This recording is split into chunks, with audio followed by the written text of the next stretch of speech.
de Frente. Olá, senhoras e senhores, meninos e meninas, que rufem os tambores. Eu sou Ricardo Ventura e esse é o Linha de Frente. Aqui nós debatemos política, comportamento e o que mais acontecer de fantástico nas redes sociais. E eu quero já abrir a provocação aqui. Ale, você já jantou? Já. Você já jantou mesmo? Hoje já tô. Não tá com fominha? Não. Porque senão eu ia sugerir pra você comprar um ingresso pra jantar com o Lula. Baratinho, hein? 20 mil reais. Quem não tem? E falaram que já está acabando os ingressos. Os ingressos estão acabando. O que você acha dessa história aí? Eu acho de um total absurdo, mas um absurdo tão grande. Mas eu queria lembrar vocês que essa mesma semana o MTST, certo? Ocupou, não vou nem falar invadiu, vou falar do jeito deles. Eles ocuparam o shopping Iguatemi ali da Faria Lima, certo? Reclamando justamente da fome. Não, porque os brasileiros estão passando fome e tal, e o shopping Iguatemi Faria Lima, ele é um símbolo da burguesia brasileira. Meu Deus do céu. Nesse jantar que o Ricardo acabou de se referir, os ingressos começam com 3 mil reais só para você participar, e eles vão até 20, certo? Foi um jantar oferecido ao ex-presidente Lula, agora o candidato dos pobres. A minha pergunta é muito simples, certo? Porque assim, se eu pudesse entrevistar o Lula, e se Deus quiser ainda vou ter essa honra de entrevistar ele, porque eu já o convidei, a minha primeira pergunta, e fica aqui o spoiler já para o pessoal dele já ir se preparando, é a seguinte. Há 3 anos atrás, nas eleições, o Mano Brown fez um discurso dizendo para o PT, jogando na cara do PT, que eles tinham que voltar para a base. A minha pergunta para o ex-presidente Lula seria, será que o senhor voltou para a base? Será que o senhor sabe aonde é essa base? Por que o senhor não sai às ruas? Por que o senhor vai fazer um jantar onde o ingresso mais barato é 3 mil reais até 20 mil reais o mais caro? Isso porque é para juntar o pessoal, já para poder ajudar na campanha dele. E é sempre bom lembrar que ele vai ter todo um belo e gordo fundo eleitoral. E tem mais uma coisinha também, certo, senhor ex-presidente Lula, que agora, infelizmente, está com Covid, se Deus quiser, está se recuperando, e vai poder mostrar a todos os brasileiros os 40 e tantos % que dizem que o senhor está na frente. Onde está o senhor? Onde está a sua base? E eu quero perguntar uma outra situação aqui pro Guilherme. Guilherme, olha que interessante. A gente sabe, já é público e notório, até julgado, que houve um esquema de corrupção muito grande. Será que o PT precisa passar o Pires? E mais engraçado ainda, você sabia que o maior número de contribuintes foram advogados? Você soube disso? Foram advogados. Então, as mesas ali vão estar fartas de advogados. Será que tem alguma coisa PT com advogados? Seu nome tá lá, Guilherme? O que você me diz sobre isso? E a OAB é bem esquerdista, a gente sabe disso também. Não, E aí? A OAB não é bem esquerdista. Sim, senhor. A Ordem dos Advogados do Brasil representa os advogados, evidentemente. Eu acho que não representa a esquerda ou a direita. O Alessandro eu vou Negão, dar risada aqui. O Alessandro Negão tocou em assuntos importantes, né? Ele fala da questão da fome. Esta semana, foi divulgado índice que mostra que mais de 30 milhões de brasileiros ingressaram numa situação de risco falimentar. E nós voltamos, infelizmente, a ostentar números do início da década de 90. Ou seja, nesses últimos anos, o Brasil, nesse quesito de segurança alimentar, andou para trás.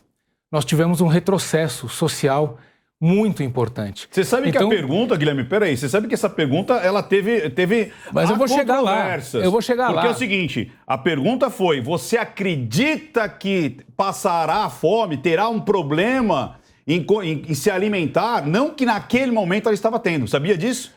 Que a pergunta foi essa. Não era o momento. Sempre tem uma jogadinha. Sempre tem uma jogadinha. Vamos entender onde ele vai chegar aqui. Eu acho que a questão ficou muito clara, né, em relação à vulnerabilidade das situações em situação de vulnerabilidade alimentar. E o que o Negão tocou com relação ao que os candidatos e os pré-candidatos estão fazendo, eu acho que deve importar a todos nós. Não é? Porque a maneira pelas quais eles vão se comportar com relação a como vão buscar financiamento de campanha, a como vão colocar as suas propostas, não é? A como vão colocar em relação a debates, se vão comparecer a debates ou não, como vão dialogar com as suas bases, eu acho que isso deve fazer toda a diferença sim. Porque não é só o pré-candidato A ou o pré-candidato B que devem dialogar com as suas bases. Todos eles devem dizer à sociedade o que farão em relação aos próximos 4 anos. Quais são as suas propostas para desenvolver o país? Porque, veja, volto a repetir, nós andamos para trás em relação a muitos indicadores sociais. Então, seja o presidente Bolsonaro, que quer concorrer a mais 4 anos, seja o ex-presidente Lula, que quer voltar ao poder, sejam outros candidatos que querem se colocar, eles precisam trazer propostas concretas em relação a como vão tirar o país do atraso. Essa que é a verdade. E não em relação a quais pessoas vão a um jantar, porque isso, o presidente Bolsonaro também janta com pessoas ricas, com pessoas que podem estar presentes em outras situações de dúvidas com relação à honestidade. Isso eu acho que é secundário. Eu acho que é importante nós sabermos o que eles trazem como propostas concretas. Olha, é o seguinte, o Tomé, ele tá com ciricutico aqui, você não tem ideia. Não, é que ele tá com ciricutico, que ele tava, a mãozinha dele tava assim, ó, tremendo. Eu acho que o E Guilherme, eu quero ouvir o Tomé. Eu acho que o Guilherme tá confundindo o ex-presidiário Lula, que montou a maior facção criminosa da história do Brasil, com um ex-presidente. Nós estamos falando de um não é verdade. ex-presidiário. Nós estamos falando de pré-candidatos. Só na Petrobras foram 900 bilhões. A questão não é nem o valor que está se cobrando pelo jantar, é quem são as pessoas que vão estar nesse jantar. Porque uma pessoa hoje que apoia um presidente que assaltou o Brasil, que todo mundo sabe, podem esconder, ele pode estar solto, as decisões do Supremo Tribunal Federal podem ter devolvido os direitos políticos, mas todos no Brasil sabem que ele assaltou a nação brasileira. Isso é claro. E não foi só na Petrobras, foi no BNDES, ele colocou dentro das nossas instituições pessoas que defendem o que a esquerda fez ao longo desses anos. Nós sabemos disso. O país foi destruído. 14 milhões de empregos foram perdidos na época do PT. Uma das maiores crises da história. E nós conseguimos, graças a Deus, derrubar a Dilma. Porque foi o que precisava ser feito naquele momento no Brasil. E agora a gente comparar o presidente Jair Bolsonaro, como você está colocando, com o Lula, você me perdoa, Guilherme, mas eu não concordo em nada disso. Eu queria, Negão, aproveitar e fazer aqui uma consideração no Shopping Iguatemi. Eu trabalhei no Shopping Iguatemi. O Shopping Iguatemi é um patrimônio de São Paulo, é uma grande empresa onde todos os colaboradores, independente de quanto ganham, de onde moram, da cor da sua pele, da sua expressão sexual, sempre foram respeitadas. É um grande gerador de riqueza, é um grande pagador de impostos. O que foi feito, o que foi falado, é um dos maiores absurdos que eu vi na minha vida. Depreciar uma empresa que trata bem as pessoas e que gera riqueza, que é o que a esquerda faz. A esquerda, ela destrói a riqueza. Ela quer ver todo mundo de maneira igualitária na pobreza. Porque quando a pessoa começa a crescer, ela cria um pouco mais de conhecimento, ela tem um pouco mais de cultura, ela entende que aquilo lá não serve para nada. Então isso é um recado que eu queria dar muito claro para vocês. Em relação a cobrar de 3 a 20 mil reais, é o padrão deles, não tenha dúvida. A população na pobreza e os amigos sempre ricos. Deixa eu fazer uma pergunta pro Tomé. Tomé, o cara que vai num jantar para ajudar a campanha do Lula de 3 a 20 mil reais, ele está ajudando a campanha do Lula porque ele acredita no Lula ou ele está investindo comprando no um Lula? pedacinho do céu? Qual que é ele está ajudando ou ele está investindo? Eu, no meu ponto de vista, uma pessoa que tem um mínimo de cultura, saber o que foi feito pelo PT e continuar votando no PT, já é um grande absurdo. Uma coisa é a ideologia. Eu acredito um pouco mais na ideologia de esquerda. Ok, a gente tem que respeitar. É uma forma de crença agora. Você tá no PT, que assaltou o Brasil, é um grande absurdo. Eu tô com medo do Vilela, sabe por quê? Ele tá com uma cara de poker face. Eu tenho medo de pessoas que têm cara de poker face. Você não sabe se o cara tá gostando, se não tá gostando, se ele tá de acordo, se não tá. Vilela, e aí? Jantar, só advogado ali... Como é que é? Os caras invadem o Iguatemi, mas não invadem a festa do Lula. O que você tá achando dessa história? Você comprou ingresso? Olha, você comprou ingresso? Você tá lá? Você tá lá? Não tô. Esse jantar eu não vou estar presente, não tenho dúvida disso. Nesse que você vai estar aí com outro? É que eu convidei ele pra... Eu convidei ele pra... Jantar eu janto todos os dias, eu convidei ele pra um fudim em casa. Por isso que ele tá falando. Esse não, mas com o Ricardo Ventura... Exato, com o Ricardo Ventura é sempre um prazer. Vamos lá. Mas, pessoal, 2 pontos que eu gostaria de salientar. Eu ouvi muito bem aqui o que o Alessandro falou, o que o Guilherme falou, o que o Tomé falou. Eu vejo que tem bons elementos, bons argumentos no que foi colocado. Agora, eu gostaria de tratar de 2 pontos especificamente. Primeiro, nós não podemos esquecer que uma das formas mais tradicionais de se arrecadar recursos para a manutenção de um partido político é através dos jantares, é através da realização de eventos.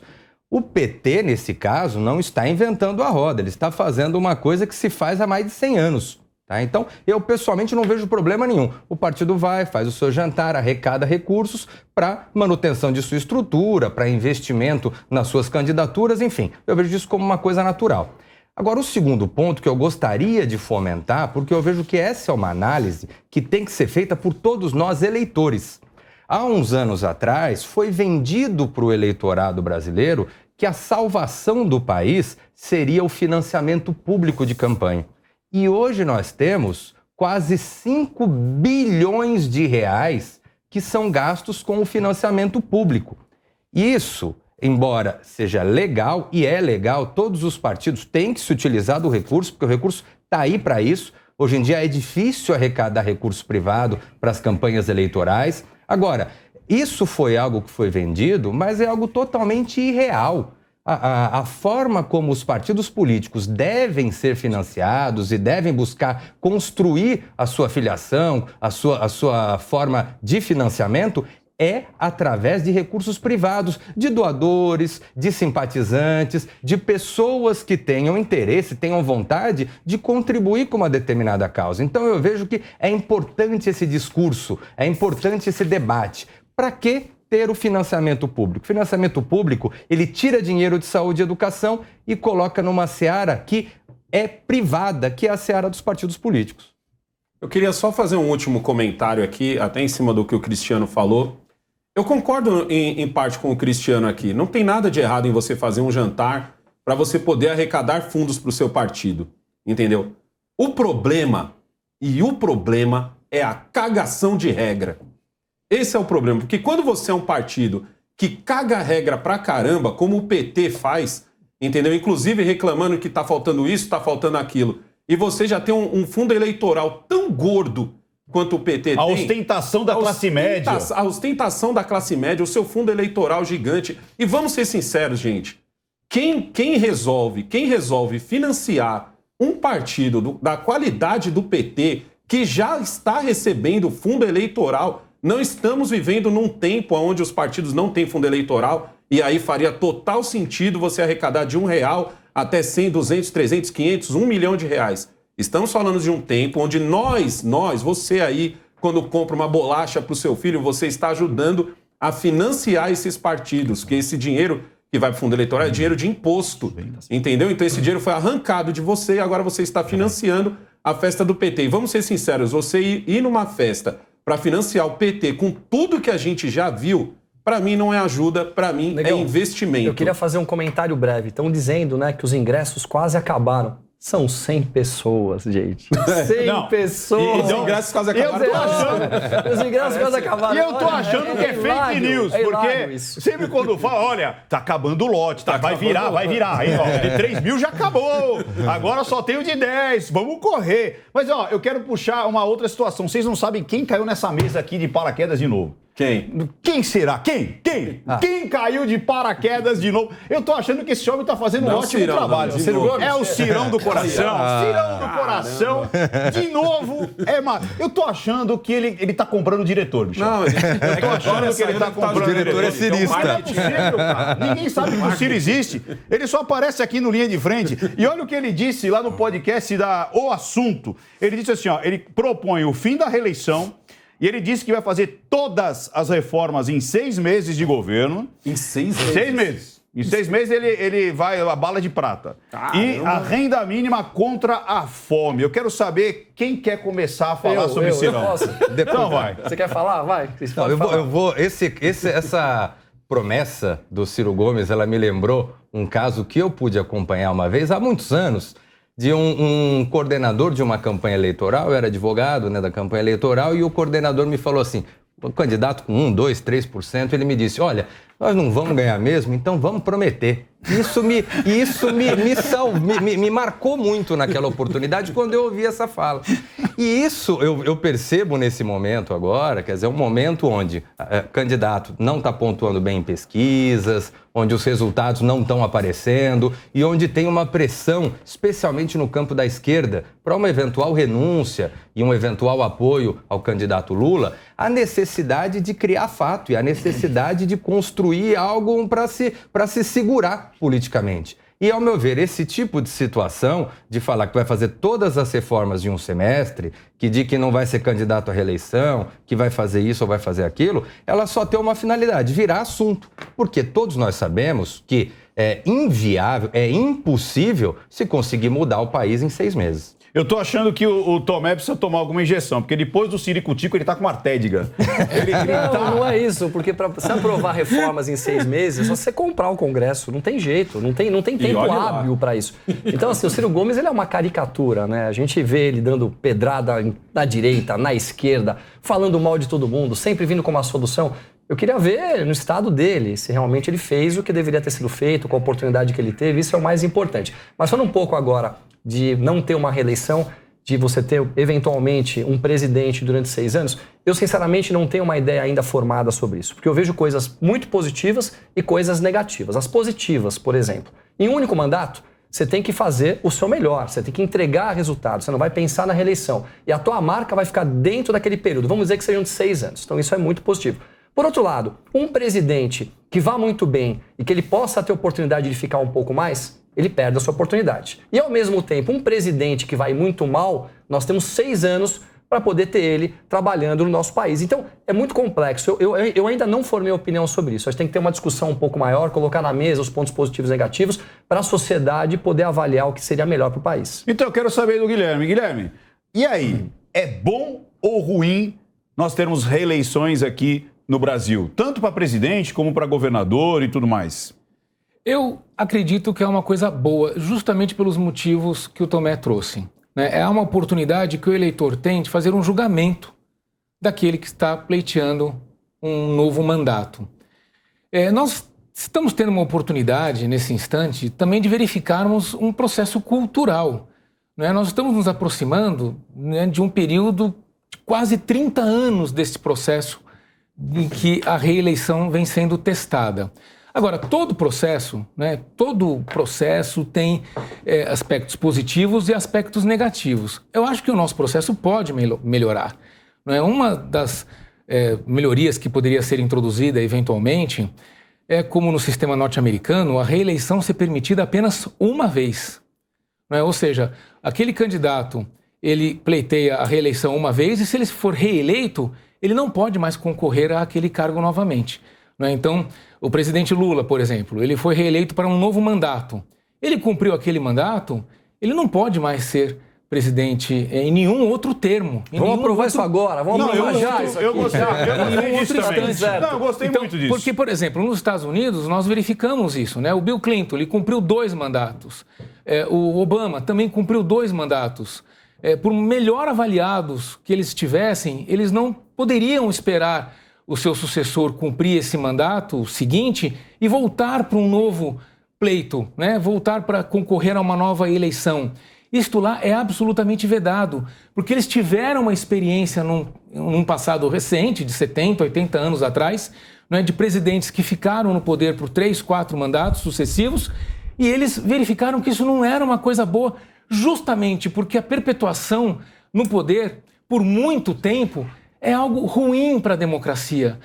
A democracia pressupõe justamente a alternância no poder, a possibilidade que nós temos dessa avaliação e desse processo de julgamento constante por você, eleitor, que está em casa.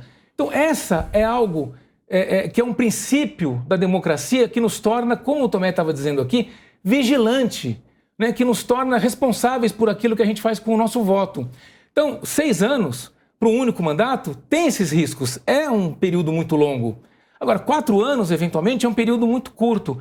Por isso que eu acredito que a reeleição é uma coisa boa para o país, porque nos dá a oportunidade de julgar aquele que cumpriu um primeiro mandato, se ele quer novamente disputar um segundo termo. Então vamos lá. Se ele não foi bom, ele não foi bem, tenho na mesa. Ele é.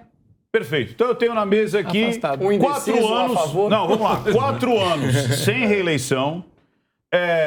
O público, o povo, dar esse salvo-conduto para mais 4 anos ou um único período de 6 anos. Negão, você vai desempatar. Não, agora eu voto Minerva. Vai parecer que foi combinado. Eu sou a favor de acabar com a reeleição, mas não direta. Entendeu? Eu sou a favor do cara ser eleito, ficar 5 anos, e aí ele ter essa quarentena de 5 anos. E aí, depois desses 5 anos, se ele quiser, ele poder voltar. Eu não concordo com essa coisa de se o cara foi bom, entendeu? Ele não voltar nunca mais? Ele não voltar nunca mais. Isso aí eu já não... É que nem o caso do ex-presidente Lula. Ele voltou agora, claro que com a bênção do pessoal lá do STF, entendeu? Mas assim, a gente também tem a oportunidade de que ele não entre, é só não votar nele, entendeu? A gente já ficou 8 anos com ele, então você tem 8 anos de histórico dele até para você decidir se sim ou não. Eu acredito que a maioria vai decidir que não, entendeu? Mas eu acho que o certo seria o quê? Você ficar 5 anos, porque querendo ou não, mesmo que o cara faça um bom governo, sempre vai ficar aquela coisa do, ele só está fazendo um bom governo porque ele quer a reeleição, entendeu? Então eu acho que seria melhor o presidente ficar 5 anos, passar o bastão para o seu sucessor, aí ele pode tentar alguém que seja ali da... Vamos supor que fosse hoje, eu acho que provavelmente seria o Tarcísio, é o único nome que eu consigo ver, assim, de influência mesmo, para se a gente tivesse com esse movimento, e eu acredito que não aconteceria nada do tipo assim, ele só está fazendo essas obras porque ele quer eleger o outro. Não, porque o outro não seria ele mesmo, já seria diferente. Aí, depois dessa quarentena de 5 anos... Aí ele poderia voltar. Pra mim, esse seria o esquema mais fácil. Você já jogou War? Lembra do War? Claro. E você já foi dono da bola? Tipo assim, já. olha, o jogo acabou porque minha mãe me chamou? Já aconteceu isso com você? Claro, então, parece que o Dória fez isso, né? Ele falou assim, eu não quero mais brincar de política. Vou voltar para minhas empresas. E aí, como é que você viu essa saída pela esquerda, tipo a Pantera Cor-de-Rosa? Olha... É uma grande tristeza o que aconteceu, né? O João Dória começou bem, foi prefeito, veio lá como gestor, montou um grande time, né, de pessoas que realmente tinham a competência para estar do lado dele, mas devagarzinho, né, aos poucos, ele jogou tudo fora. Ele se elegeu governador do estado de São Paulo, eu, como já disse várias vezes, votei nele 2 vezes, esperando alguma coisa boa. Nós tínhamos uma grande expectativa no João Dória, mas infelizmente, eu não sei dizer o quê, se foi o ego, ou se foi alguma outra coisa, ou o poder, acabou destruindo tudo. No momento do Covid, nós tínhamos uma grande obrigação como nação, que era defender a população.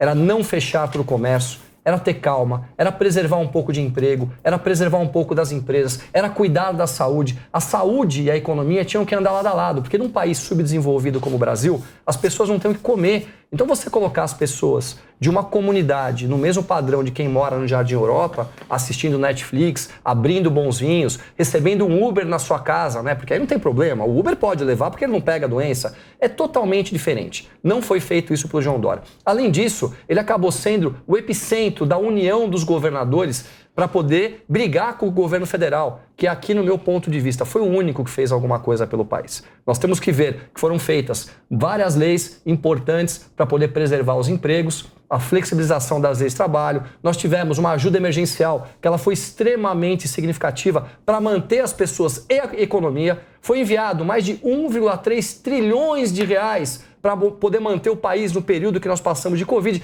Foi tudo governo federal. Foram compradas mais de 600 milhões de doses de vacina nesse período. Por quem? Pelo governo federal. Querem separar as doses? O que foi a Coronavac e o que foram as outras? 100 milhões para 600 milhões. Então a gente viu um monte de coisa acontecendo e no momento principal que o João Dória devia estar apoiando tudo isso, devia estar ao lado, tomando decisões pensadas no Brasil, ele estava pensando em ser presidente do Brasil e unir todo mundo para que o Brasil, eventualmente, tivesse um presidente dando errado. Isso foi um dos maiores absurdos e ele está pagando o preço de tudo toda a postura que ele teve com o povo brasileiro. O João Dória, infelizmente, volta agora para a vida pública, eu imagino enfraquecido, porque ele tinha um grande apoio empresarial, eu não sei se ele vai ter mais, e vamos torcer para o Brasil dar certo, que é o que nós queremos. Vilela, é o seguinte, a pergunta que não quer calar.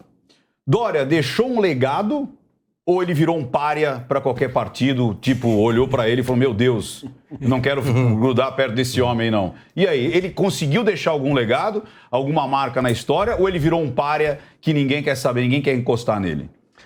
Olha, Ricardo, com relação ao João Dória, eu vejo 2 pontos que são importantes aí de destacar. Na linha do que você me perguntou agora, eu vejo que o cenário de hoje, ele é um cenário onde ele tentou se viabilizar candidato a presidente, não conseguiu, está enfraquecido, está saindo da vida pública. Eu não tenho dúvida de que cada eleição é uma fotografia. A fotografia de hoje é uma fotografia onde ele está um pouco enfraquecido, mas eu não tenho dúvida que, eventualmente, daqui 4 anos, daqui 2, daqui 6 anos, ele pode estar num outro momento. Eventualmente, há 4 anos atrás, talvez o Lula não tivesse tão bem quanto está hoje. A população não vai esquecer. Outro candidato. A população não esquece mais. Eu vejo que política é fotografia, política é momento. Já dizia Ulisses Guimarães que política é igual nuvem, né? Agora, um outro ponto que eu vejo, que eu acho interessante destacar, eu não vejo demérito nenhum do cidadão que exerce a sua vida, a sua atividade na iniciativa privada ou qualquer outro tipo de atividade, que dedica um determinado momento da sua vida a atuar em prol da causa pública, ocupar um cargo público e que depois se retira e vai retomar a sua atividade na iniciativa privada. Amanhã ou depois pode voltar para a seara pública ou pode continuar fazendo o seu trabalho, enfim. Eu vejo que a pessoa não precisa ser um político profissional. A pessoa, o cidadão, e aí, sem entrar nessa questão de se foi bom ou se foi ruim, a pessoa pode dedicar um período da sua vida à causa pública e depois retomar as suas atividades. Eu acho que isso é algo muito bem-vindo ao país e desejo boa sorte aí ao governador João Dória. Olha, nessa mesa aqui eu vi várias vezes o Negão dizer o seguinte, foi a primeira vez que ele viu a polícia prender comerciante e deixar o cara da boca trabalhar sossegado. Na pandemia, o Negão falou que viu isso muitas vezes. E aí, Negão, dá para acreditar que João Dória se aposentou, pendurou as chuteiras ou uma vez político, sempre político? Graças a Deus, João Dória já foi tarde.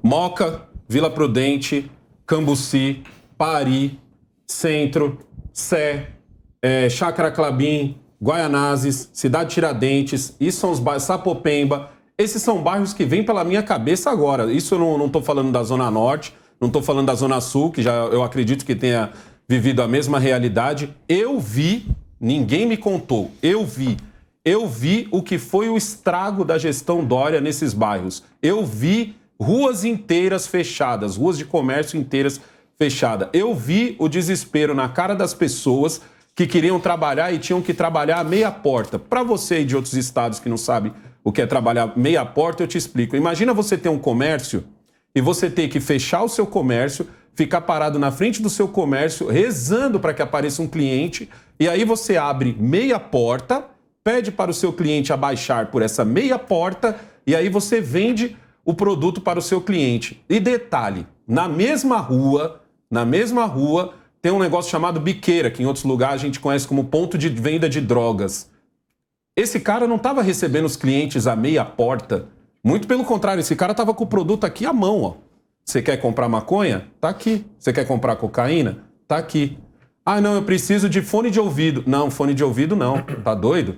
Fone de ouvido, o pessoal passa o fiscal aí e vai fechar a sua porta. Você consegue imaginar o quanto isso é humilhante para uma pessoa? Tenta se pôr no lugar da pessoa que tem um comércio, que paga imposto caro, certo? Que paga IPTU caro, que paga gasolina cara, que paga tudo caro, que paga uma CLT cara para manter um funcionário, e você tem que explicar para essa pessoa que o cara que está vendendo um pino de cocaína, ele está conseguindo vender mais fácil do que você está conseguindo vender o seu produto. Foi literalmente isso que eu vi aqui em São Paulo. Dá um rolê no Pari, dá um rolê na Moca, olha como que tá a Moca, olha como está a Moca Baixa, olha como é que está a região da Luz, olha como é que está a Cracolândia, que agora, para quem não sabe, para quem está fora de São Paulo, a Cracolândia não existe mais uma Cracolândia. Agora você tem várias Cracolândias. Você tem Cracolândia na Avenida do Estado, em frente ao Parque Dom Pedro. Você tem Cracolândia na Zaquinache, você tem Cracolândia no Aricanduva, você tem Cracolândia na Cidade Tiradentes, você tem Cracolândia na Sapopemba, você tem Cracolândias espalhadas por toda São Paulo. Esse é o resultado do governo Dória. Eu discordo aqui do Cristiano, porque para mim o Dória acabou. O morador de São Paulo jamais vai esquecer disso. Então, já que você discordou do Vilela, vamos lá. Eu quero saber do Guilherme. Guilherme, o cara foi prefeito de São Paulo, foi governador de São Paulo, né, uma das maiores metrópoles da América Latina. O que fez o cara desistir, Guilherme? Como é que foi? O que aconteceu? Será que ele se precipitou? Como é que você vê essa saída dele? Mas ele desistiu ou desistiram dele? Então, é isso que eu quero saber. Ele não desistiu. É isso que eu quero saber. Dele. A minha avaliação é que ele sentiu que não há espaço nesse momento. Vai um pouco na linha do que disse o Cristiano.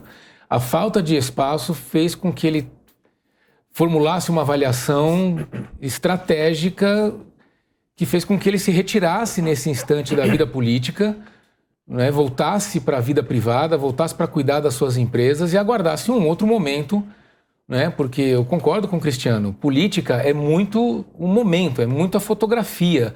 E nós sabemos que para fazer política você não precisa exatamente apenas estar na vida pública. É possível auxiliar, é possível colaborar também por meio da sociedade civil organizada, né? Ele pode em algum outro momento participar de associações, participar de síndico do prédio. Pode participar. Será que ele ganha para síndico do prédio? Associação comunitária do bairro. Pode organizar uma quermesse. Ele pode, por meio da própria LIDE, que ele tem uma influência empresarial, motivar outros movimentos empresariais que venham a pensar a política, que venham pensar propostas para o país. Enfim, ele pode fazer por onde, né, voltar a ter alguma presença pública, mesmo estando na vida privada. O que eu estou querendo dizer é o seguinte: este momento pode ser de uma retirada estratégica para a vida privada, para que ele possa, a partir de um certo distanciamento da cena pública, perceber qual é um outro momento para se inserir novamente, seja no próprio PSDB, seja em algum outro partido político, seja em alguma outra agremiação, para liderar uma outra forma de vista empresarial, seja algum outro movimento por meio de uma organização não governamental, mas certamente, né, ele deixou claro que não pretende se afastar definitivamente da vida pública, né? Eu acredito que brevemente, daqui a alguns anos, talvez a gente venha novamente ouvir falar de novo de João Dória. O Cris e o Guilherme passaram um pano legal, né? Nossa. Ele destruiu o estado de São Paulo, ele ajudou a ter uma política brasileira extremamente ruim no Covid e vamos ver se ele volte, ele pode agora voltar para a vida privada, voltar para a vida pública. Eu acho que nós temos que ter memória no Brasil, é isso que falta. Nós temos que lembrar o que foi feito por muita gente ruim que passou pela política e não eleger mais essas pessoas. Ele teve a oportunidade como prefeito, ele teve a oportunidade como governador e não deu certo, e ponto final. Temos que ir para frente, temos que eleger pessoas que realmente representem a nação brasileira. Isso é o que falta hoje. A gente entender quem são as pessoas que nós estamos colocando lá e se nós errarmos, como eu errei, porque eu votei 2 vezes, como o Negão aqui deve ter provavelmente votado nele também e errou, nós não errarmos mais. Mas, Tomé, nada do que eu disse invalida isso. Porque se ele voltar em algum momento para a vida política e colocar o nome dele para ser novamente votado, essas questões devem ser debatidas. E aí eu concordo com você, nós precisamos ter memória política. Não é? Nós precisamos que haja debate. Mas eu queria te fazer uma pergunta. Nós precisamos que haja debate. Eu queria te fazer uma pergunta como advogado. Se ele voltar para a vida política... Tomé, deixa eu entrar aqui. Deixa eu só entrar numa questão. Eu quero falar, me faz uma pergunta aqui. Só entrar numa questão, colocar... Eu entendo, você tem uma posição muito marcadamente contrária ao ex-governador João Dória. Não é contrário ao ex-governador. Não, Tomé chamou na chincha. Tomé falou que vocês dois passaram pano. Chamou na chincha. Vou deixar morrer essa frase. Vamos lá, vamos tirar... Eu vou falar pro Tomé, costa aqui na minha mão. Vamos tirar o ser humano. Eu vou fazer igual se resolvia na escola. Vamos tirar daqui o ser humano João Dória, o empresário, o pai. Não estou aqui para julgar isso. Cara, você cortou o Vilela? Eu estou aqui para julgar as posturas do governador e do prefeito. É diferente. Não, mas Tomé, deixa eu só prosseguir nessa linha. Eu vejo uma questão, é o seguinte, discordância, isso é muito legítimo, isso é democrático.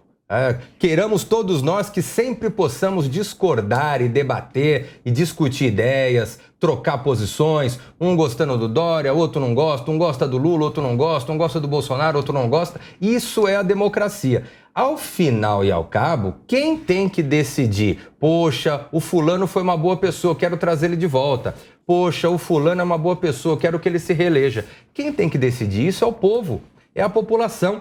Quem ganhar, comemora, bate palma, fala na rua que o seu candidato se elegeu, e quem perder, vai para a oposição, ou então acompanha criticamente o governo ao longo dos seus 4 anos. A questão não é gostar ou não gostar da pessoa. A questão é você avaliar o que foi feito pela pessoa. Esse que é o ponto de vista. O que foi feito pelo João Dória em todo esse tempo que ele esteve? O que nós vemos de coisas produtivas nesse momento? Eu não tenho dúvida. Sabe qual é o pior? O governador, o prefeito, a pior coisa é que como ele se retirou para a vida privada, a gente não tem como fazer esta avaliação, porque ele não está se colocando...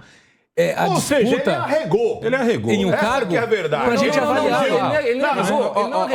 Ele foi arregado. É legítimo. Mas uma coisa. Deixa eu só terminar isso aqui, Ricardo. Mas ele não deixou nem o povo decidir. Deixa eu só terminar isso aqui. Se ele voltar em algum outro momento, é isso que será colocado à prova. A pior coisa que o João Dória fez e o maior legado negativo que ele vai deixar para São Paulo é o seguinte: João Dória foi eleito prefeito no primeiro turno.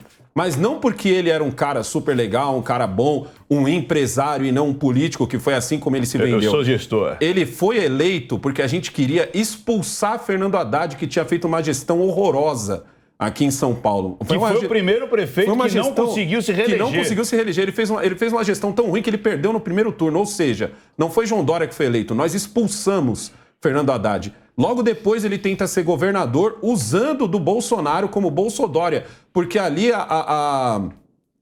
como é que se diz? A popularidade dele já estava meia boca. Então ele se aliou ao Bolsonaro. Ele chupinhou o Bolsonaro como Bolsodória. E sabe o que a pior coisa que ele deixou? Foi o fato de que ele não fez nada sozinho. Todos os deputados estaduais estavam junto com ele. Aqui em São Paulo, o João Dória não era um ditador. Se ele tomava qualquer decisão, significa que os deputados estaduais estavam juntos. Ou seja, ele hoje foi o que deu maior força para o pessoal de esquerda. Hoje o Fernando Haddad aparece em pesquisa graças a João Dória. Entendeu? Hoje, porque Fernando Haddad era uma pessoa... Hoje o Fernando Haddad está até competitivo, certo? Na eleição, graças ao João Dória, porque nós expulsamos ele. Tudo isso nos leva à conclusão de que você está lamentando disse... muito que ele saiu da cena política, então. Você não, queria ver, eu tô lamentando. Você queria ver a votação dele, então. Ruim. Ele foi tão ruim que ele conseguiu levantar a esquerda. Você queria ver a votação dele, então. Contrário. Muitas revelações. Nós estamos chegando à conclusão de que ele não gostou. Da Mulher Maravilha. Nós já descobrimos que em algum momento o Negão votou no Lula. Isso é verdade. E agora descobrimos que ele está com saudade de João Dória. Ele queria ver o Dória na disputa. Essa mesa, ela arranja a verdade. Ele queria ver o Dória na disputa para ver qual a votação do Dória. Ele queria ver. Senão não vamos saber. Eu sei que a votação dele é horrível. Uma coisa é você ser um político ruim. Uma coisa é você ser um político tão ruim a ponto de fazer ressurgir um Fernando Haddad. Isso é tipo o ápice de ser ruim. Uma coisa que eu acho importante para todos nós. Ninguém está aqui para avaliar o pai, o marido, o homem. Não, o político. Sem dúvida. O trampo dele. O trampo dele. É muito importante a gente colocar isso, porque não é de maneira desrespeitosa que a gente fala a pessoa. E não podemos nunca fazer isso. Mas a gestão em si e a expectativa que nós criamos em volta de João Dória, infelizmente, ficou muito longe do que nós queríamos. Olha que interessante, eu quero fazer um quiz aqui, uma gincana. Eu quero saber se vocês reconhecem essa frase aqui, ó.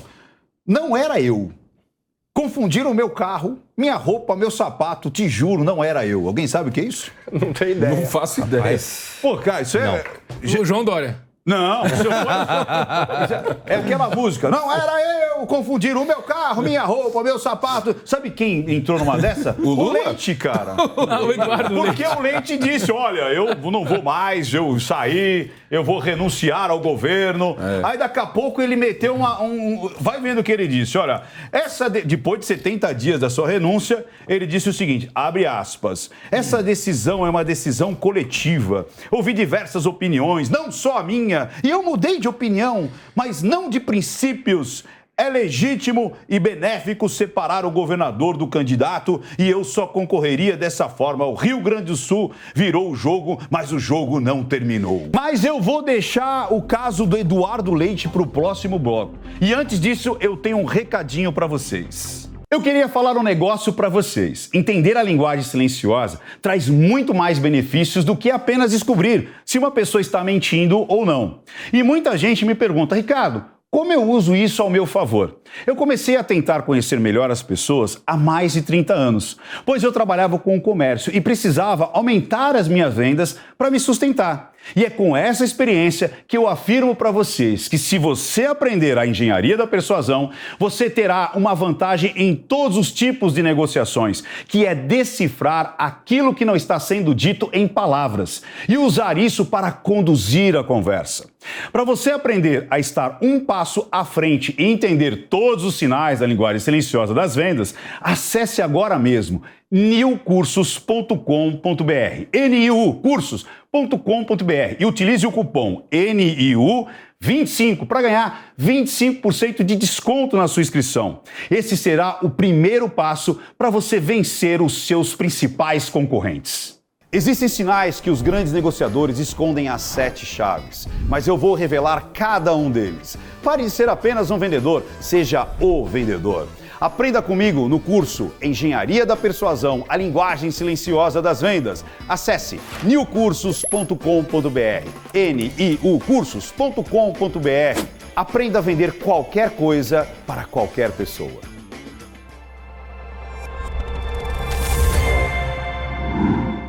Olha, eu quero ler o que o Eduardo Leite fez, um marabalismo para dizer o seguinte: não, eu disse, mas não disse, eu renunciei, mas não renunciei tanto assim. Olha lá, o que ele abre aspas. Essa decisão é uma decisão coletiva. Ouvi diversas opiniões, não só a minha. Eu mudei de opinião, mas não de princípios. É legítimo, é benéfico separar o governador do candidato. E eu só concorreria dessa forma. O Rio Grande do Sul virou o jogo, mas o jogo não terminou. Ou seja, ele fez um malabarismo aqui, bonito, poético, para dizer, certo. Olha, eu vou sair porque eu quero ser presidente, mas não deu para mim, perdi até pro Dória. Olha que loucura, perdeu pro Dória. Perdeu pro Dória. E aí? Ele fez exatamente o que o Negão e o Tomé queriam. O quê? Ele vai se colocar à disposição da população do Rio Grande do Sul para ser julgado pela sua gestão. Verdade, mas desistiu. E agora ele vai se colocar... Não, na realidade o Dória atrapalhou a vida do Leite. Ele azedou o leite. Vamos ver. Azedou o leite. O Dória azedou o leite. Vamos ver como a população do estado do Rio Grande do Sul julga a sua gestão. Se ele for reeleito, saberemos que ele foi muito bem avaliado. Se ele não for nem para o segundo turno, saberemos... Qual é a real avaliação? Eu acho que a avaliação disso é um pouquinho mais ampla. Não, você vai se contradizer agora? Peraí. Não, eu concordo com você, mas eu acho que a avaliação disso é um pouquinho mais ampla. O que nós estamos vendo é que realmente não há uma terceira via no país. Então, todos que estão tentando ser a tal da terceira via... Essa pergunta que eu ia fazer, Tomé. Não é possível ser uma terceira via. Estamos num momento polarizado e eu digo para você que está em casa, tome o seu lado, não vem ficar em cima do muro. Ou você vai para o lado da direita, ou você vai para o lado da esquerda. Ou você atura o presidente Bolsonaro, ou nós vamos ter que aturar o PT. Eu já tomei minha decisão. Eu quero ir para o lado de quem colocou pessoas competentes nos ministérios, de quem trouxe as estatais de novo para dar lucro, de quem realmente está cuidando do país. A gente vê o que está acontecendo, o país está dando certo. Ou você vai para o lado de quem já teve a oportunidade e destruiu o Brasil. E você empresário, que é o mais importante que eu quero dizer, você empresário que está com esse papo de Lula, porque está pensando no teu interesse pessoal, você vai entender se esse país virar comunista, como disse a ex-presidente Dilma Rousseff, que quer implantar o comunismo no Brasil, parecido com a China, o que vai acontecer com isso aqui tudo? Sabe por quê? Porque os empresários de bem desse país são as pessoas que produzem, que enfrentam as maiores cargas tributárias, que dão oportunidade, que criam riqueza, a grande maioria que pode, vai embora. Eu quero ver para onde vai o emprego. O investimento internacional vai diminuir muito no país. Pode ser que não no primeiro momento, porque o Lula vai vir com uma política, colocar um bom ministro da Fazenda, entre aspas, mas no final de tudo isso, nós sabemos onde vai chegar. Então tome o seu lado, tenha a responsabilidade de pensar no todo, porque você pensar só na sua vida não dá mais. Não dá mais pra gente ver uma pessoa caída no chão e passar por cima dela como se ela não existisse. Isso é um dos maiores absurdos. Nós temos que ser patriotas. Os países que deram certo são os países onde as pessoas pensam no próximo, onde a coletividade está acima da sua individualidade. Isso é um fator muito importante, é meu ponto de vista. Vilela, o isentão não tem mais vez, então? O que você vê? Aquele que fala assim, nem Lula, nem Bolsonaro, e aí ficou ali sambando na terceira via, que nunca existiu. E aí, qual que é o momento agora? O brasileiro, você acha que o brasileiro médio, ele é mais pro Bolsonaro ou mais pro Lula? Olha, eu vejo que... Saia justa que você colocou. Mas eu gosto disso. Isso é uma bola de cristal, né? Isso a gente vai saber no dia 2 de outubro. O que eu vejo é que a terceira via demorou muito para se estruturar. Então você vê agora, tá unindo o PMDB com o PSDB, MDB, aliás, né? PMDB hoje em dia já denota a idade, né? O MDB com o PSDB já estão se unindo na candidatura da Simone Tebet. Talvez seja tarde demais. Eu percebo que hoje nós estamos dentro de um cenário bastante polarizado. Eu concordo com o Tomé no sentido de que hoje o que a gente percebe nas ruas é ou Bolsonaro ou Lula. Eu sempre defendi, acho importante que outras forças políticas coloquem seus candidatos, acho importante você não ter um fla-flu, acho importante que todo mundo coloque candidato, forças distintas, de centro, mais à esquerda ou mais à direita, coloque seus nomes, mas eu vejo que no processo eleitoral desse ano, faltando menos de 4 meses para o dia das eleições, eu vejo que realmente a disputa ela está polarizada entre o ex-presidente Lula e o atual presidente Bolsonaro. Bolsonaro. Negão, eu vi muitas vezes aqui nessa mesa você falar que o Leite poderia ser uma carta ali, né? Tipo, de uma Leite cartada, é a carta globalista. Porque ele era, você falou que ele era o quê? Ele era o Macron? Ele é o nosso Macron, ele é o Obama branco. Então, ele é o Trudeau. E você acha que... Ele é a primeira-ministra da Nova Zelândia. Você acha que ele teria mais chance que o Dória ou realmente essa estrutura que você achou que poderiam dar essa cartada usando o Leite já foi por água abaixo? Ó, eu acho que a melhor frase dita nesse programa hoje foi dita por você, que agora há pouco... Não, isso eu já sabia, claro. O Dória... Boa novidade, isso eu já O Dória sabia. azedou o leite. Essa foi a melhor frase. Peguei pra mim. A partir de agora é minha. Pode ser. Aonde eu falar essa frase, ela é minha. O Dória azedou o leite. Foi justamente isso, entendeu? Eu sempre disse o seguinte, ó. Marcelo Freixo, Tabata Amaral, Eduardo Leite, Túlio Gadelha, esses são os tipos de político que eu mais tenho medo. É o político bonzinho, é o político fofinho, é aquele político que parece galã de novela das 6, entendeu? Eu sempre disse que o Eduardo Leite é o político dos globalistas, é o político que todo mundo quer que seja eleito no seu país. Ele é o nosso Trudeau, certo? Todo fofinho, todo bonitinho, mas olha o que ele está fazendo no Canadá. Ele é o Macron também, todo bonitinho, todo fofinho. Olha o que ele está fazendo na França, olha como é que está a França. Dá uma olhada nas ruas de Paris, o que não falta é brasileiro filmando as ruas de Paris e avisando, ó, isso daqui... Ele é o Alberto Fernandes, mas, também aliás, segue a mesma linha. A esquerda inteira está assim hoje. Não, os países da Europa, você pega hoje Itália... Mas ele não se vende como esquerda. Isso é o que eu tenho mais medo dele. França está na mão dos globalistas. O que é um globalista, o globalista é aquele papinho furado. É o papinho furado que você tem que falar só de meio ambiente, só de minorias. Esquece da maioria, que somos nós. Das pessoas que trabalham, que geram riqueza, tem vídeo dele falando da China. Que fazem o Brasil dar certo, que pagam imposto, que tem o conceito de família. Não existe uma sociedade sem família. Exatamente. Família é a base da sociedade. Agora, você quer ter a sua opção sexual? Qual o problema? Nenhum. Contanto que você preserva a família. Não há problema nenhum nisso. São esses homens que estão destruindo os grandes países do mundo. Vejam os Estados Unidos. Está numa das piores crises da história, com esse papinho que todo mundo tem. Ninguém aguenta mais isso. O Biden segue esse problema. Deixa eu provocar uma questão. Claro, esse momento alérgico tá demais. Agora, o Ciricutico passou pro lado de cá.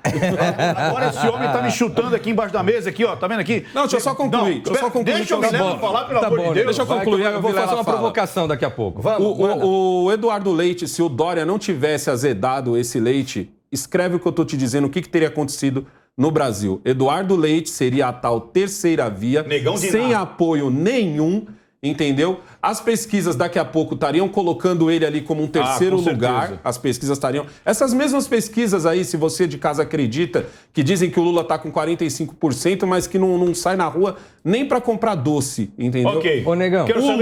O Lula provavelmente teria arregado, faltando um mêsinho para eleição, teria inventado alguma coisa. O Bolsonaro teria ido em primeiro lugar, com o Leite em segundo, e as calculadoras, que tem gente que chama de urnas eletrônicas, teriam dito... Vamos falar isso daqui a pouco. Teriam dito que o Eduardo Leite... Mas eu quero saber a opinião do Vilela. Deixa eu falar uma coisa. Aí é muito achismo. Não dá pra gente imaginar o que seria, o que não seria. O Negão veio uma mãe de Ná agora. Virou uma mãe de Ná. Mãe de Ná, Alessandro Negão. Agora, eu quero fazer uma provocação. É matemática. Historicamente, o Guilherme lembrou bem que estamos aí com quase 30 anos desde que adveio o Instituto da Reeleição. E já dá pra gente fazer algumas avaliações. Nesses 30 anos... Nunca um governador do Rio Grande do Sul foi reeleito. Nunca. Veio Ieda Cruzes, veio Tarso Genro, governadores aí dos diversos, Antônio Britos, dos diversos matizes políticos. Nenhum foi reeleito. Aí eu provoco vocês, será que o Eduardo Leite vai conseguir se eleger governador? Eu me lembro o Germano Rigoto, que também pleiteou ser candidato a presidente, isso é uns 12 anos atrás. Algo do tipo, que não conseguiu, foi a governador e não se elegeu. Perdeu, na época, salvo engano, por Tarso Genro. Eu duvido. Faço essa provocação. Será que o Eduardo Leite vai conseguir se reeleger? Tá aí a avaliação. Ele não se reelege porque ele não ia tentar a reeleição, ele ia tentar ser presidente. Ou seja, não só pelo fato de que ele fez um governo ruim, travando tudo como Dória, mas também pelo fato de que ser reeleito seria o prêmio de consolação. Então, essa já é a primeira avaliação que vão fazer. Ele tentou se viabilizar como pré-candidato à presidência da República, não deu certo, agora quer disputar novamente. Mas é o seguinte, tem um outro assunto que está parecendo a Sherazade. Sabe a Sherazade? Da Mil e Uma Noites, que a história nunca terminava ali, porque ela queria mudar ali para o rei, toda vez o cara matava ali. E aí tem e o Vilela já está tremendo. Porque eu já vou botar ele na fogueira aqui. Eu quero saber da urna eletrônica, eleição, entendeu? Porque o Fachin já meteu uma resposta ali pro Bolsonaro, dizendo que não era para ele meter o bedelho e tudo mais. Quer ver, ó? O presidente do Tribunal Superior Eleitoral, o ministro Edson Fachin, rebateu o presidente Jair Bolsonaro ao dizer que existe sim uma contagem simultânea de votos. Fachin não citou o nome do presidente da República. Afinal, Vilela, tem ou não tem como fazer uma auditoria nos votos? Ou eu tenho que acreditar na calculadora? Não, existe sim, existe uma possibilidade. Mostra isso para a população, que a população mais quer essa transparência. Como eu vou saber Tenta que fazer meu a população voto entender. Foi pro Bolsonaro ou pro Lula? Isso é aberto para todos os partidos políticos fiscalizarem, ver os procedimentos que são usados para a totalização dos votos, os procedimentos que são adotados com relação ao programa de computador que alimenta as urnas eletrônicas. No caso do ministro Fachin, ele bem colocou, a totalização ela é feita, os boletins de urna de todas as urnas do país são franqueadas à sociedade, são franqueadas aos partidos políticos. Essa história de que a urna eletrônica é indevassável, de que ali é uma caixa preta, um quarto escuro, isso tudo é mentira, isso não é verdade. Não, para um pouquinho, calma lá. Vamos como você garante isso para a sociedade? É uma pergunta que eu quero saber. Porque esse assunto é um assunto de extrema importância. Eu queria acabar de te ouvir e só queria saber como a gente garante para a sociedade. Porque o que eu penso, se eventualmente der Lula de maneira democrática e a gente possa fazer uma avaliação das urnas, gente, ele assume o país e acabou. E quem não estiver feliz volta para casa e ponto final. Isso é democracia. Agora, como nós vamos chegar numa eleição que está polarizada, onde a população não tem a certeza ainda do que está acontecendo? Porque todo mundo fala, não, as urnas podem ser avaliadas, mas ninguém mostra. Nós vamos acreditar e nós vamos deixar a democracia do nosso país de uma forma que a gente não tenha certeza. Isso é um absurdo. O que vai acontecer com a população? Você imagina se der Lula e, eventualmente, as urnas tiver entendimento da população que não é auditável. O que acontece com o país no dia seguinte? Nós não sabemos. Então, o que eu entendo? Que a classe política, que os ministros do Supremo Tribunal Federal, que o presidente Bolsonaro, que todos os outros órgãos que estão envolvidos nisso, têm que passar para a sociedade a clareza do que está acontecendo. Ficou todo mundo tranquilo? Votamos. Hoje em quem dia, eleger, assume o país. A população não está tranquila, gente. Nós andamos nas ruas. É o assunto que nós temos hoje. São as urnas. Não podem falar pra gente simplesmente acreditem e ninguém consegue mostrar pra nós. Hoje em dia, quem me faz ter dúvida não é o Bolsonaro. Certo? Hoje em dia, eu sempre botei fé na urna eletrônica. Eu não vou mentir aqui, sempre botei fé. O que me faz hoje ter dúvida é literalmente o TSE. É essa resistência. Porque assim, beleza, não vai mais ter voto impresso? Não vai mais ter voto impresso. Mas qual a resistência com o resto? Qual a resistência das Forças Armadas estarem ali do lado? Qual a resistência? Por que toda hora tem essa campanha? Convidou as Forças Armadas? Não. Ele convidou porque era conveniente. Ele pegou lá, tem 40 pontos ali, tantos vocês podem olhar, agora esses aqui a gente não deixa. De forma alguma. Mas é o que aconteceu. Essa é a realidade. Essa é a realidade. Se eu não me engano, foram 30 e tantos pontos que foram colocados pelas Forças Armadas, porém, uma parte deles, que são mais ou menos aí, sei lá, 6, 7, 8, não podem ser verificados. Nós não concordamos que vocês olhem. Gente, que história é essa? Eu vou falar como eleitor. O que nós temos de mais importante no Brasil é a democracia. Tomé, exatamente. O momento máximo da democracia é o voto, principalmente para presidente. Esse é o momento máximo onde você, o Tomé, eu, o cara que ganha R$1 bilhão, o coitadinho lá do Mangue, vai valer a mesma coisa. O voto é único, cada pessoa tem um voto. Agora, como eu vou acreditar que quando eu aperto aquela tecla, confirma, o meu voto de fato foi para aquele candidato? Porque as pessoas, elas querem algo que seja palpável. De maneira Ou seja, clara, eu vi o voto e o voto cai na urna e eu falo, tá tudo bem. Esse voto que foi grafado num pedaço de papel e caiu lá dentro, mentira, como a esquerda disse, vai levar um comprovante para casa. Mas isso é bom para a esquerda, Ricardo. Lógico. Isso é bom para a esquerda. Agora, é bom no sentido da democracia. Se eu faço uma recontagem, justamente vai ver naquelas urnas. Ou não vai fazer de todas, pega aleatoriamente e faz uma amostragem, que é assim que a estatística é feita. Você não vai recontar todos os votos. Você faz você pega uma ou outra e fala, vamos fazer estatisticamente se a coisa aconteceu do jeito que deram o resultado. O povo só quer isso. O povo quer transparência. Só que provavelmente eu posso ser processado pelo TSE como fake news. Desculpa. Porque quando eu peço que o meu voto seja visível para mim, porque é meu voto. Como é que eu vou acreditar num bit, num byte, numa tela, no ecrã? Eu tenho que confiar em algo que eu entendo. E a população, você pode falar que é seguro, tem camadas, tem isso, tem aquilo, eletronicamente, com softwares. Mas o cidadão comum, ele não vai acreditar nessa lisura. Simples assim. O que está assustando é o que o Negão colocou aqui. Por que eles estão criando todas essas barreiras? Gente, quando a coisa está clara, olha o que quiser, a hora que quiser, do jeito que quiser. Por que estão tentando calar a população? Já disseram que vão prender as pessoas que eventualmente farem alguma coisa contra as urnas. Pessoal, é uma opinião. Não é a verdade. Eu tenho uma opinião. Não existe. Já disseram, já foi dito isso. Eu quero chamar o Guilherme. Vamos lá, Guilherme. Se você é casado? Sim. Então imagina que sua esposa há 25 anos. Muito bem casado. Fazer uma academia e personal é tão gostoso quanto o Negão. Certo? Aí de repente ela tá assim, ó. Ela tá assim. Aí você fala assim, o que tá acontecendo aí? Ela, confia. Eu tava falando com a minha irmã. Você quer ver? Eu vou confiar nela. E nesse caso eu vou confiar nela totalmente. Igualmente. Não era o personal, era a minha irmã. Cara, custava simplesmente deixar mais transparente a eleição. A questão da urna eletrônica, eu volto a repetir isso daqui, vem sendo objeto de procedimentos com prazos definidos pelo TSE, que agora não podem ser dilargados em função justamente da data do pleito, que é 2 de outubro, o primeiro turno. Né? E todos os partidos vêm acompanhando isso desde o ano passado. Né? Então nós estamos lançando dúvidas em relação a procedimentos que foram verificados pelos partidos políticos, todos eles. Mas demonstrem a população. Eles vêm sendo demonstrados. Não vem sendo demonstrado, desculpa. Vem sendo demonstrados, Tomé. A população está assustada. A população não está assustada, pessoal. Eles devem reunir uma bancada. A população não está assustada. Está assustada. Vejam as ruas. Não tem ninguém assustado na rua. Eu não vejo ninguém assustado na rua. Vaca amarela. Funciona, você viu? Cara, quem é da rua, falou vaca amarela, todo mundo para. É o seguinte, eu vou fazer uma provocação agora.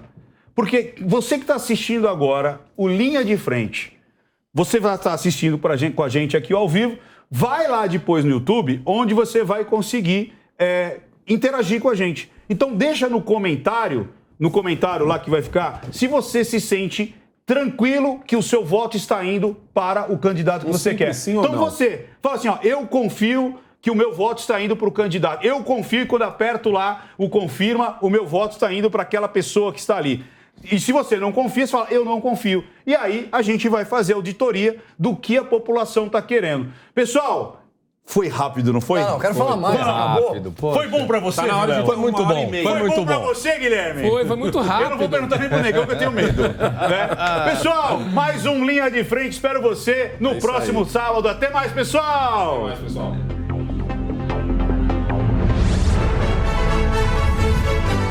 Linha de Frente. A opinião dos nossos comentaristas não reflete necessariamente a opinião do Grupo Jovem Pan de Comunicação. Realização Jovem Pan News.